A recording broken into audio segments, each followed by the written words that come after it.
Nasceram sob o mesmo teto, na mesma linha de montagem, com o mesmo propósito: trabalhar sem descanso. Mas enquanto um se tornou o herói silencioso das cidades, o outro se transformou numa besta temida por sua força brutal. O Detroit Diesel 6V92 movimentou ônibus, caminhões de bombeiros e frotas inteiras que mantinham vivas as ruas dos Estados Unidos. O 12V71, por outro lado, rugia nos cantos mais duros do planeta: minas, navios, campos de batalha, lugares onde nenhum outro motor sobrevivia. Duas máquinas criadas pela mesma marca, com o mesmo sangue de aço, mas com destinos totalmente opostos. Um ganhou respeito pela constância, o outro pela ferocidade. Ambos se tornaram lenda, mas só um foi lembrado com carinho. O que os tornou tão diferentes? E como passaram de dominar o mundo do diesel a virar peças de museu? Esta é a história de dois gigantes nascidos em Detroit, que provaram que até as máquinas podem ter alma. Em meados do século XX, Detroit era mais que uma cidade. Era uma fábrica gigante que nunca dormia. O ar cheirava a aço quente e combustível diesel, e o som dos motores fazia parte da paisagem, como o vento ou a chuva. Daquele ruído industrial nasceu uma marca que mudaria a história do trabalho pesado: Detroit Diesel. Sua missão era simples, mas ambiciosa: construir motores que não desistissem. Sem eletrónica, sem truques, sem fragilidade. Apenas engrenagens, pressão e pura determinação. Os engenheiros da época não pensavam em conforto nem em economia de combustível. Pensavam em como manter um comboio em movimento durante uma tempestade ou um navio avançando no meio do gelo. A simplicidade era poder. E essa filosofia se tornou a assinatura da Detroit. Motores de dois tempos, duros, barulhentos e capazes de aguentar tudo. O rugido que saía de seus blocos não era apenas o do motor funcionando. Era o eco de uma era em que as máquinas conquistavam respeito à base de suor e óleo. E desse rugido nasceram duas lendas. Dois motores que, embora compartilhassem o mesmo DNA, acabaram escrevendo histórias completamente diferentes. Mas antes de conhecer o gigante do deserto e o herói das ruas, é preciso entender como Detroit conseguiu dar alma ao metal. Quando as cidades dos Estados Unidos começaram a crescer sem freio, precisavam de algo mais do que prédios e rodovias. Precisavam de motores que não parassem. Foi aí que apareceu o Detroit Diesel 6V92, um V6 compacto que se tornou o coração oculto da vida urbana. Do fim dos anos 70 até boa parte dos 90, se você subisse num ônibus em Chicago, Los Angeles ou Nova York, provavelmente ouviria sua voz antes de vê-lo. Aquele zumbido agudo, quase frenético, era o som do 6V92 trabalhando sem descanso entre o trânsito, a fumaça e a pressa. Era um motor que não conhecia a palavra descanso. Enquanto outros superaqueciam ou pediam manutenção constante, o 6V92 aguentava tudo.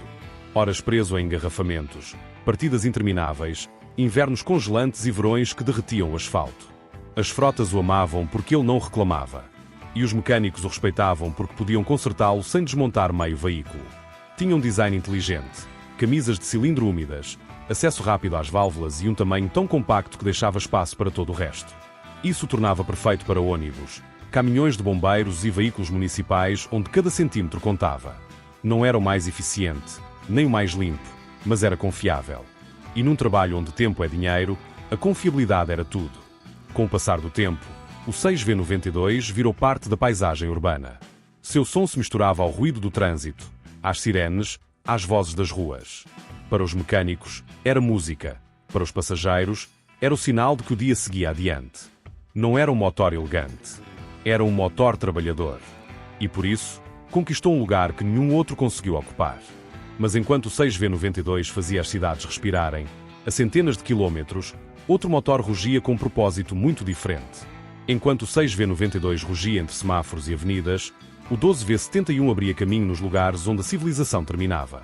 Era um monstro de aço projetado para trabalhos em que falhar não era uma opção. Não nasceu para as cidades. Nasceu para a guerra, a montanha e o mar. Esse motor impulsionou caminhões que cruzavam o Alasca sob temperaturas impossíveis, arrastou touras por encostas que pareciam muros e manteve plataformas de petróleo funcionando por semanas inteiras. Também foi o coração de navios, tanques e veículos militares que marcaram a história. Onde havia lama, frio ou fogo, o 12V71 estava lá. Tinha 12 cilindros que soavam como um trovão contido. Não gritava como o 6V92. Rugia. E quando dava partida, tudo ao seu redor tremia. Era pesado, enorme e teimoso, mas sua força era incomparável. Sua reputação não foi conquistada por marketing, mas por sobrevivência. Se uma máquina usava um 12V71, era porque nenhuma outra podia fazer o mesmo. Não era um motor para improvisos. Se falhava, coisa rara, o mecânico sabia que tinha diante de si um desafio, não um trabalho de rotina. E, ainda assim, isso também lhe dava um certo misticismo. O 12V71 representava uma era em que potência se mede em coragem, não em sensores. Durante décadas, moveu guindastes, geradores, rebocadores e comboios que dependiam inteiramente de sua confiabilidade. Seu torque era brutal, sua resistência, lendária.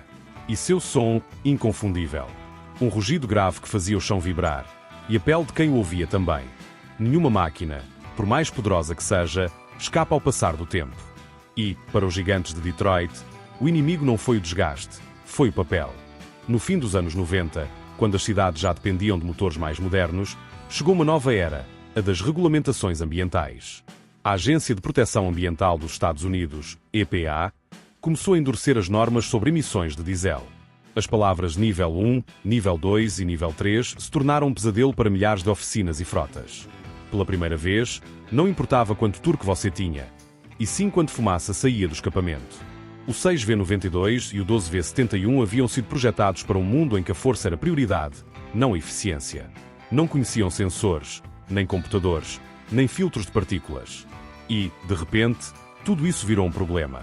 As frotas municipais, as companhias de transporte e os operadores marítimos receberam um ultimato: modernizar ou desaparecer. Alguns tentaram atualizar o 6V92 com reguladores eletrónicos, catalisadores e novos sistemas de injeção.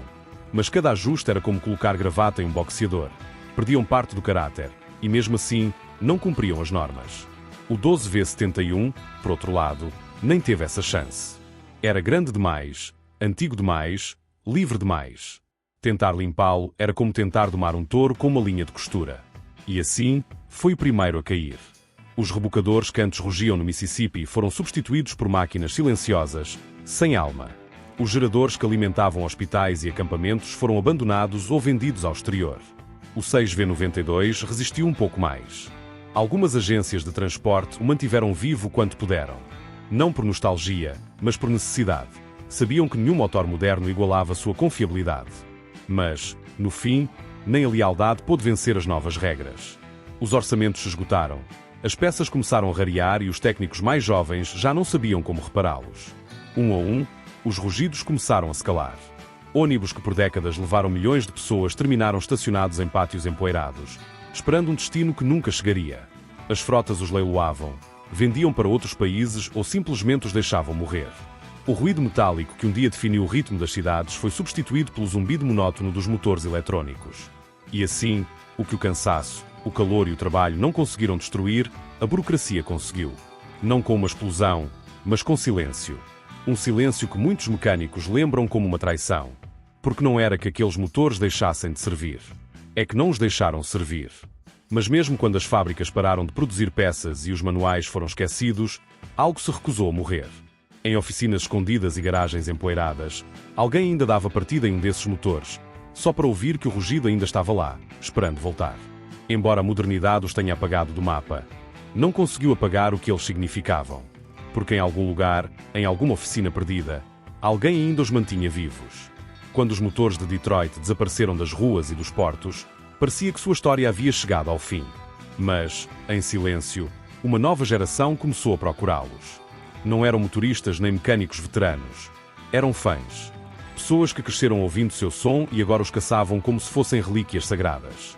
Em oficinas escondidas, garagens improvisadas e canais do YouTube, o rugido do 6V92 e do 12V71 voltou a ser ouvido.